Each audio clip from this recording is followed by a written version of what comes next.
welcome to Good Game, the show for gamers by gamers. I'm Barjo. And I'm Hex. This week on the show, we'll be sinking our teeth into the first episode of Telltale's zombie adventure, The Walking Dead. And our old friend Dave Callan will be dropping by to give us his thoughts on Kid Icarus for the 3DS. Then we'll be unleashing our inner mutant in Prototype 2.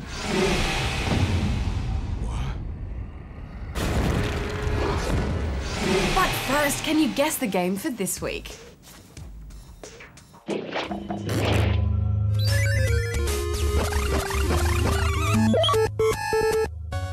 Hex, news. Why don't we have a news theme? News time for Good Game. Good game. A federal inquiry will be launched later this year into the pricing of software and IT-related material in Australia. Companies such as Microsoft and Apple will be asked to defend their pricing. It's always about the gold. Yeah, maybe for guys like you. In one recent example, it was revealed that Australians would have to pay up to $1,400 more than US residents for the latest version of Adobe Creative Suite. The creators of Star Trek and Champions Online, Cryptic Studios, have only just recently discovered evidence that their user database was hacked almost 2 years ago. The studio announced that due to efforts to improve security, they only just discovered evidence of unauthorized access occurring in December 2010. We are under attack. Repeat, we are under attack. Account names, handles, and encrypted passwords were compromised. All affected users have been notified and have had their passwords reset. Nintendo has posted its first ever annual loss in 30 years since it entered into the video game business. Losses for the company totaled $510 million for the year.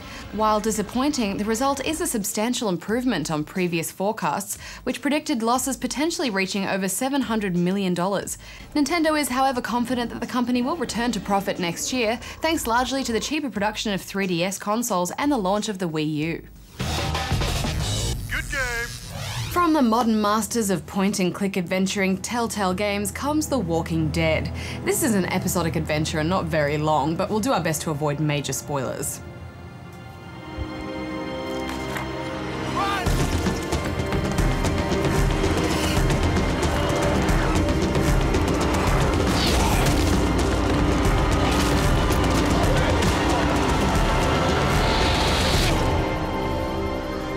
Set in the same universe as the comic book series, it follows the journey of Lee Everett.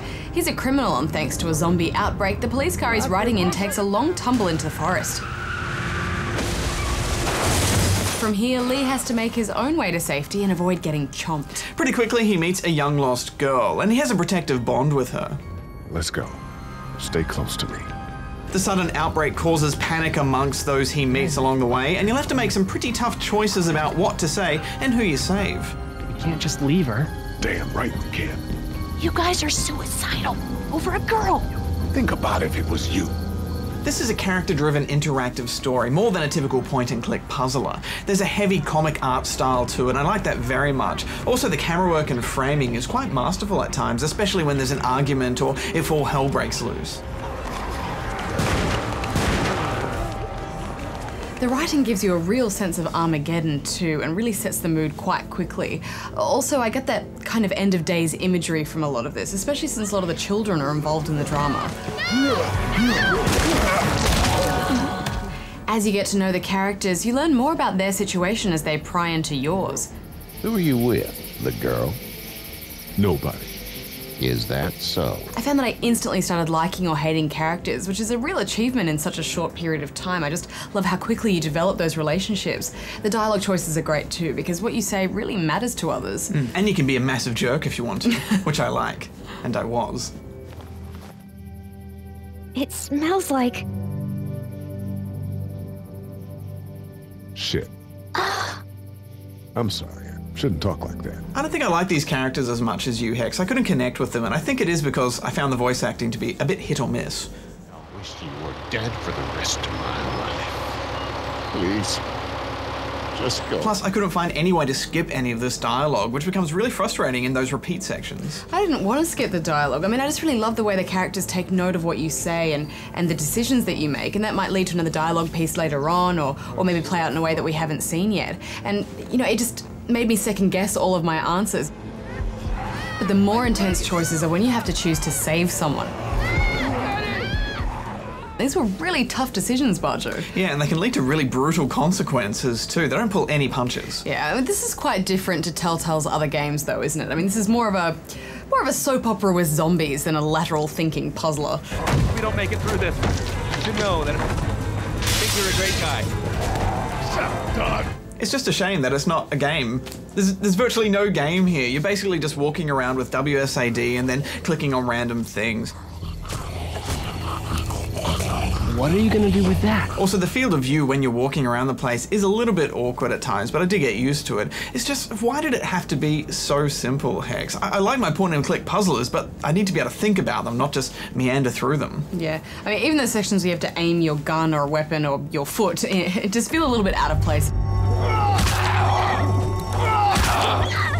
There is one really clever part where you need to rescue someone from a motel and you need to take down some zombies stealthily.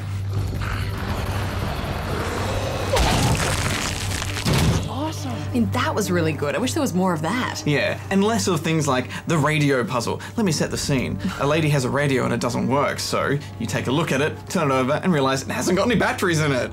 You know that there are no batteries in that thing? Yeah, of course. I mean, yeah. No. So you go and find some batteries and you give them to her and it still doesn't work and oh, she's put them in the wrong way around. That's the puzzle. Hex, when it comes to a zombie apocalypse and I have to make a decision about who I'm going to save, it's not going to be the lady who doesn't know how batteries work. It's funny because the batteries aren't even hidden as well, they're just there on the shelf. It's on the shelf. What are these batteries? What do they do? The estimated death toll continues to skyrocket. I was just expecting much more complex gameplay from Telltale. Even the moments where things are meant to be very stressful and zombies are attacking, it doesn't feel stressful at all because all you're doing is slowly pressing Q. It's hardly a stressful combat mechanic.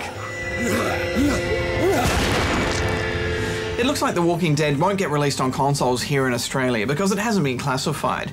The reason you can get it on PC is because often with an online PC game it can fall into this weird grey area loophole when it comes to classification.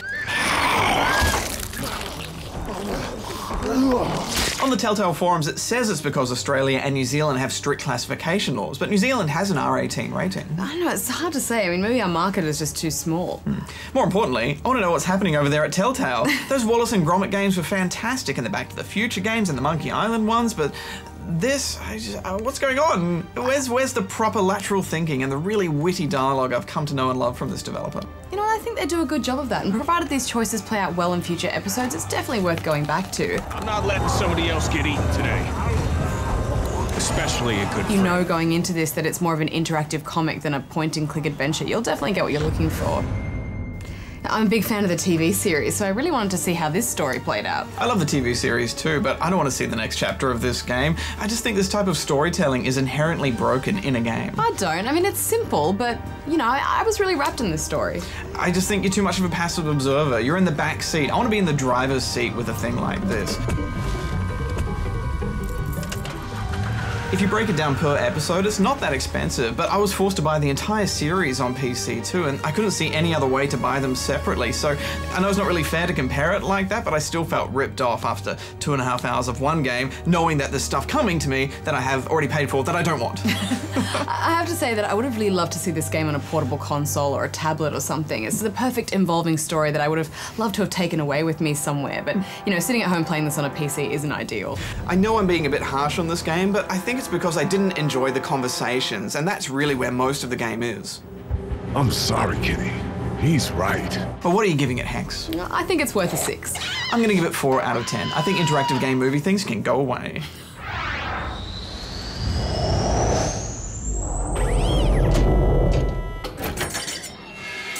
Back in '96, the original Tomb Raider's mix of adventuring, puzzles, and sex appeal made it an instant hit.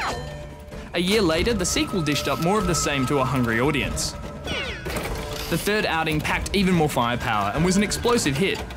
While Lara was getting tired, the added rope swinging flung her up the charts once again. But the photocopied Tomb Raider formula was fading fast, delivering Lara's first miss. Then Lara went under the knife for an extremely disappointing makeover. It took an entire generation to fix Tomb Raider, but she stepped off the operating table looking like $1 million. A year later, the original game was given an impressive next-gen reboot. Unfortunately, the rushed sequel ensured Underworld underwhelmed. The franchise has had a few missteps over the years, but when you line them up, there's no denying that Tomb Raider has been a hit with gamers. And now we're delighted to have Dave Callan right here in the Den of Gaming. G'day, Dave. How's it going? Hey, sorry. Yep. Wow. I'll just get you guys out of the way. Okay. And Kid Icarus on the 3DS is a remake of the 1988 Nintendo I'm sorry, are you going to do a cla- review right here? Oh, yeah, sorry. Yep. I feel like we're having a bit of a space issue. Plus, I think I'm allergic to these feathers. What? Oh, Yeah. sorry. Okay, I could go over there, I I mean, guess. if you could, I don't know if you can find somewhere Yeah, maybe. else to. Maybe. Okay, I'll just go. Go Oh, away. okay, whoa. You just go away. Oh, that's expensive. Oh, he's not moving. Good game. If you're wondering, would I like Kid Icarus, ask yourself this. Do I like the idea of flying around in space, in 3D, shooting eyeballs, while dressed like I'm on a float at the Sydney Mardi Gras? If the answer is yes, then this is the game you've been waiting for. Kid Icarus is based on the legend of Icarus, who had a set of wings made out of feathers and wax. His father warned him, don't fly too close to the sun, but he got carried away with all the soaring and stuff, and the wax melted and he fell to the ground, which was bad because in those days, people didn't wear crash helmets, just tiny laurel wreaths. You have no idea how embarrassing it is to be an angel who can't fly on his own. The first thought I had playing this game was, oh my god, it's Space Harrier. You get that when you've played through the entire history of video games. The first game I ever played was in 1977. It was Space Invaders. I was standing on a crate when I was 3. Seriously, don't do the maths on that. Anyway, Space Harrier was one of the first front-facing rail shooters, and this is a welcome return. Each level starts airborne, then goes into a ground-wandering bash-em-up Zelda style, then boss fight. Rinse and repeat 25 times, add a shed load of unlockables and a strong multiplayer mode, and that's Kid Icarus. Yeah! Victory is mine! This was just our first step in defeating Medusa. It also gets a tiny bit Dark Souls at one point. Not too Dark Souls, obviously, because, as you know, Dark Souls was the Gone with the Wind of rage quitting, and handhelds can be thrown through windows.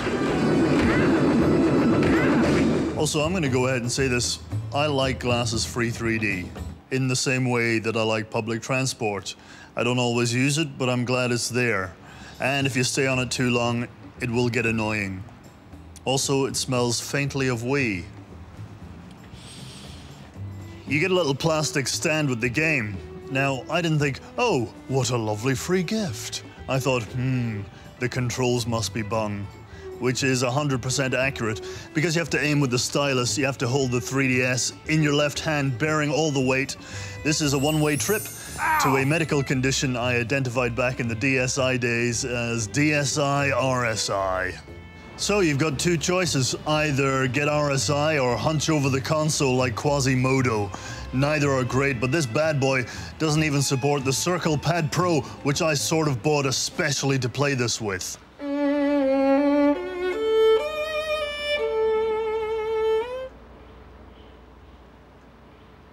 So the big question with this game is, do I sacrifice my spine or wrist? Spine or wrist? Spine or wrist?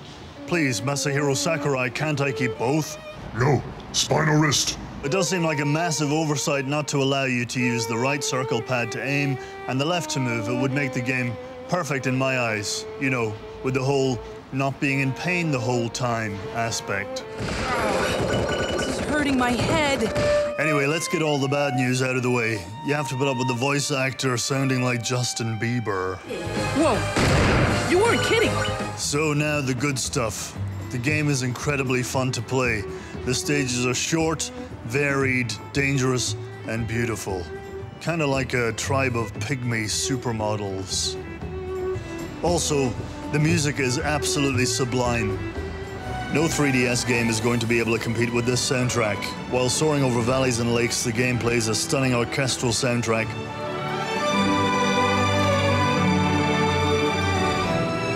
And while in the underworld, a Spanish flamenco guitar ominously strums your incoming doom.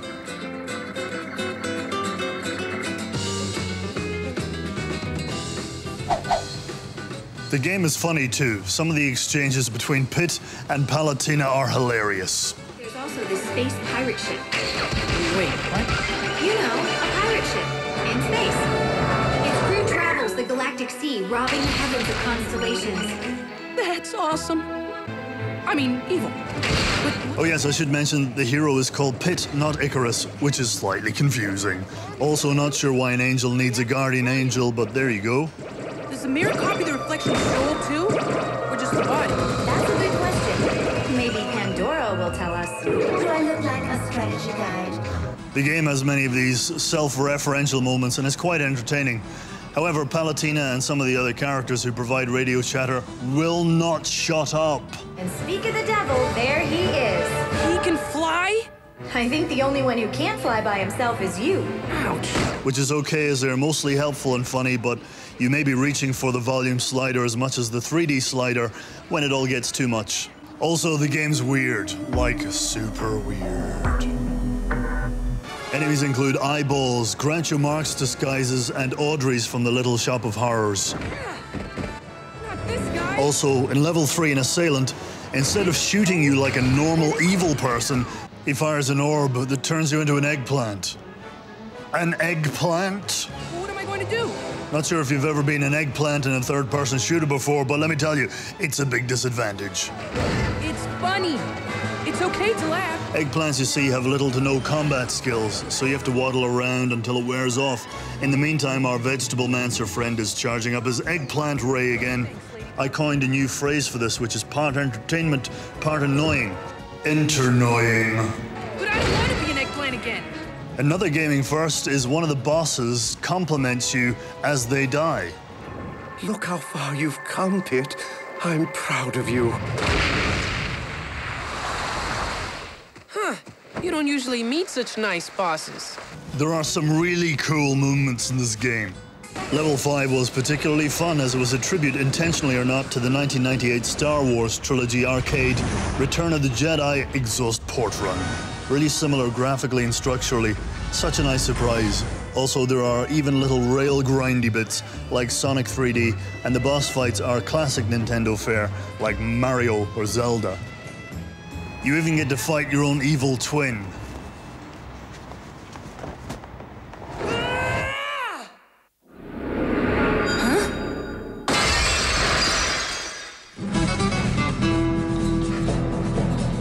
You finally caught up. What is your problem? There are extras in the game menu, for example, a weird game called Idle Toss, where you put eggs into a bowl one at a time and flick them up with the stylus to unlock random weapons. These weapons can be fused together or traded for hearts, with which you can buy more weapons. There are so many to unlock and combine and trade, you'll be kept busy for ages. The penalty for dying is interesting. The game reduces the difficulty setting and then starts you off from a checkpoint. The reduced difficulty setting means less paths are open to you and you get less rewards for completing the level. So it's Space Harrier meets Sonic meets Zelda, punched in the face by Kratos from God of War. Add a dash of RSI and a potential herniated disc, and you have Kid Icarus Uprising. Kudos to Nintendo for breathing some amazing life into a derelict IP. I had a really good time with this title, I just wish my left wrist felt the same. I'm giving this 7.5. Prototype was a dark and bloody open-world game set in the city of Manhattan during the outbreak of a mutant virus. You played an overpowered mutant anti-hero by the name of Alex Mercer, and were given the kind of freedom and superpower that most games don't allow. It was an interesting concept and certainly had its moments, but on the whole it was quite repetitive and didn't really hit the mark. But now the sequel is here, and in Prototype 2 you take the role of James Heller. He's a former soldier looking to exact his revenge on Mercer for the death of his family. But after tracking him down, he's infected with the same virus himself. He then sets out to find information about the virus, about Mercer's plans, and the sinister organization Blackwatch that started it all. I gave you the Mercer virus. That's what they call it, right? The same virus 2 years in a row. Wake up, Heller. This is no viral outbreak. This is a bioweapons test. Let it come to you. Let the truth sink in.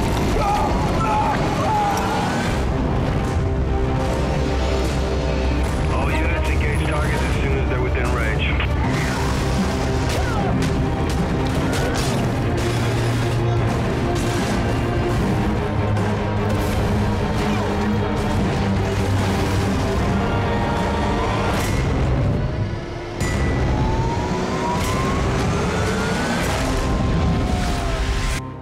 There's a catch-up video on the previous game's story, but honestly the whole thing is a bit cliche and uninteresting story-wise, both in the previous game and this one if you ask me. Every cutscene or plot device is all something scientist, something evil corporation, something mutant virus. Gentek's planning some new high-risk field tests. They've modified their protocols on infected versus civilians. Expect a body count increase. The virus creatures are living on a completely carnivorous diet. How? I mean, what does the virus do that changes such a basic attribute? You might be overthinking this a bit. I just struggled to care. Yeah, me too. I did like the use of full motion video though. Always good to see a bit of full motion making a comeback. It was such a shame because I really wanted to be involved in this story and this character, and the trailer set it up to be a really cool idea for a story, and maybe we'd learn a lot about James and build a connection to him there. But whatever setup of government betrayal or vengeance for his family is pretty much lost right from the beginning because it just becomes angry phone calls from random people that we don't know or care about. I heard a lot of things. Most of it bad. Yeah, as much as I hate that archetype of the damsel in distress or the trapped girlfriend, you know, at least that gives you something to work towards, something to fight for that you really genuinely care about. But for those of you who don't really care about this story anyway, you'll be happy to know that Prototype 2 still excels at what it did so well in the first game, letting you cause havoc in the freedom of an open world environment with quite possibly one of the coolest movement systems ever designed for a video game.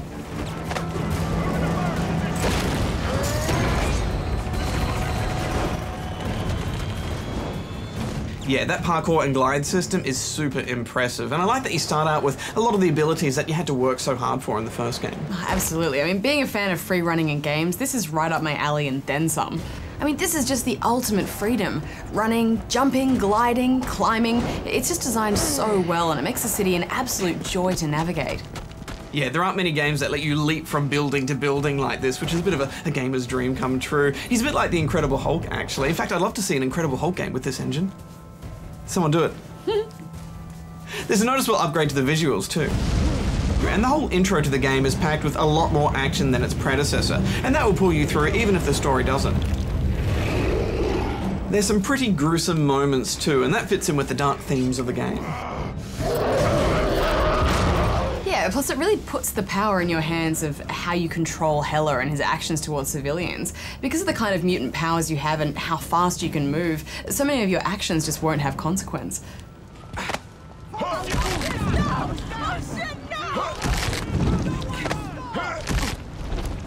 Missions consist mostly of infiltrating various Black Watch bases around the city, which have been divided into 3 zones.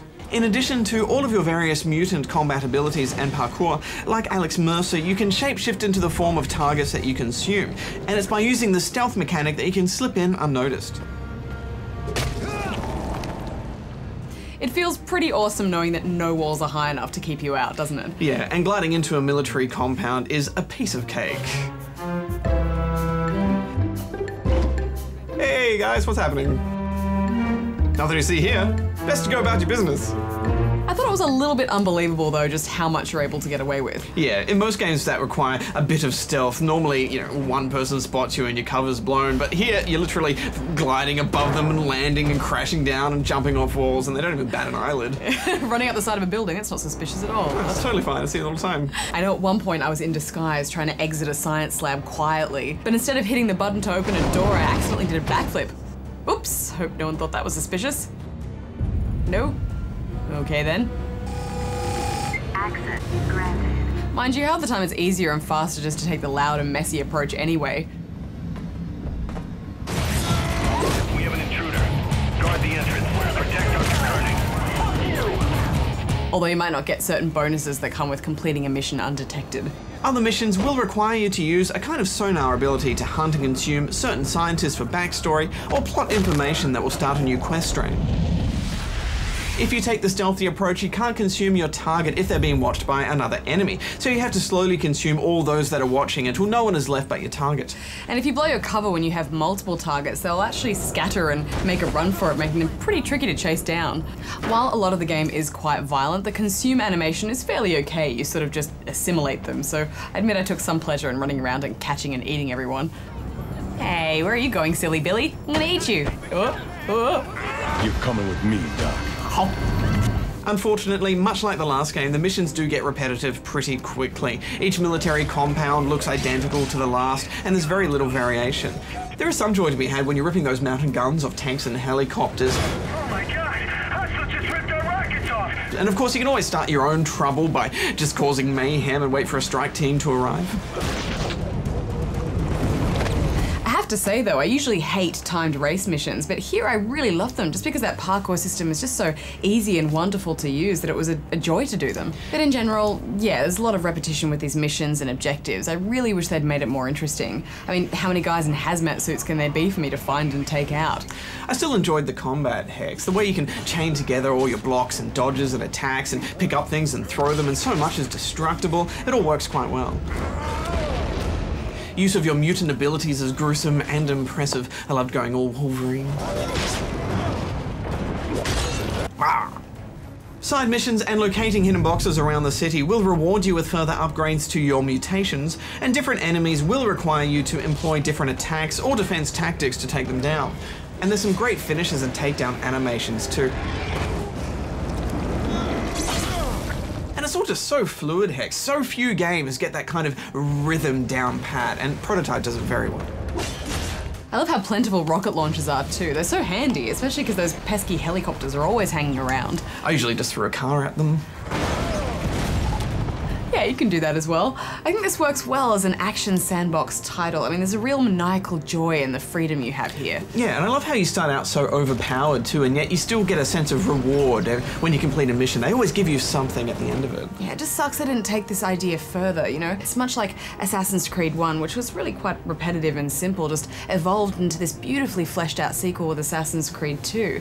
But with Prototype 2, apart from, you know, looking better and really refining that free running movement, it just felt like more of the same with very little expansion on that original idea. I agree, and Prototype has always reminded me a lot of Infamous, and this reminds me of the sequel to Infamous, which really was just more of the same but with refined ideas. But at least with Infamous you have that story to pull you through. This is a well-made game and you can live out your dark fantasies consequence-free, but I think if you played the first one there'll be much less impact here and you won't enjoy it as much. So I'm giving it 6.5 out of 10 rubber chickens. It's 7 from me.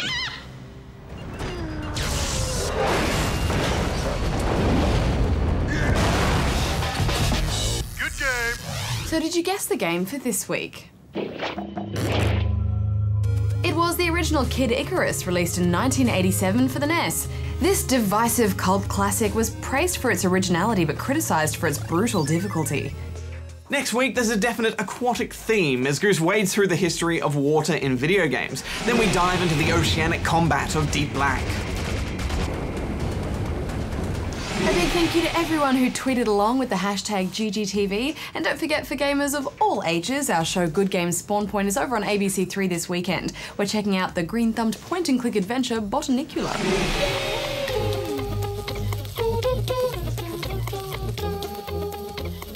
It's impossible to play that game without a stupid grin on your face.